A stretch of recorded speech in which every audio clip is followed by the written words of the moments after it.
መጽሐፈ ሄኖክ ምዕራፍ 11 ከዚህም በኋላ በሰማይ የተሰወሩ ምስጢሮችን ሁሉ አየሁ። መንፈስ ቅዱስም እየተከፈለች እንድትሰጥ ጻድቃንም በሰሩት ስራቸው ዋጋቸው የተመጠነ እንዲሰጣቸው አየሁ። በዚያም ቦታ የደናግልን ማደሪያቸውን የሕጋውያንንም ማደሪያቸውን አየሁ። የመላእክት ጌታን ስም ካንዱ ኃጣንም ሁሉ ከመንግስተ ሰማይ ወጥተው ሲሰዱ ዓይኖች ያዩ። መላእክት ስበው ያወጧቸው በመላእክት ጌታ በወጣች መቅሰፍትም ተይዘው ቆመው መቅረት የላቸውም። በዚያም ቦታ የነጎድጓድና የመብረቆችን ቦታ በዚህ ዓለም ሊነፍሱ ተመጥነው እንዲወጡ የነፋሶችንም ቦታ የጠልና የደመናዎችንም ቦታ ዓይኖች ያዩ። በዚያም ቦታ የሚወጡበትን አየሁ። ከደመናውም የምድር ትቢያዎች ዝናሙንም ይጠግባሉ። በዚያ ቦታ የተዘጉ ቦታዎችን አየሁ። ከነዚያም ነፋሳት እየተመጣጠኑ ይወጣሉ። የበረድን ቦታ የጉምንም ቦታ አየሁ። የደመናዎችንም ቦታ አየሁ። ደመናውም ከጥንት ጀምሮ በምድር ላይ ጸንቶ ይኖራል።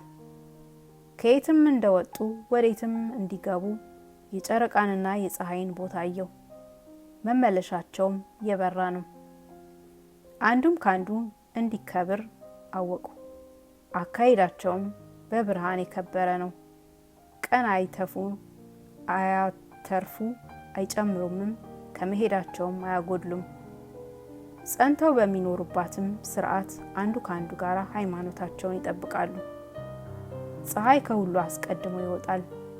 በነፋሳት ጌታ ትእዛዝም ጎዳናውን ያደርጋል ይፈጽማል።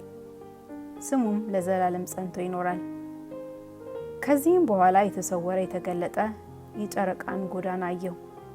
የጎዳናውን መሄጃ በዚያ ቦታ በሌትና በቀን ይጨርሳል። በነፋሳት ጌታም ትእዛዝ አንዱ ሁለተኛውን ያየዋል።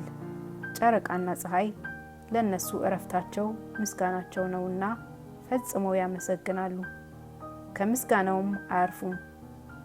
ለሚያበራ ፀሐይም ብዙ መለዋወጥ አለውና ለበጎዎች በረከት ነው፣ ለክፎችም መርገም ነው። የጻድቃን ብርሃን ነው። የጨረቃም ጎዳና መመለሻ በጨለማና በብርሃን መካከል ድንበር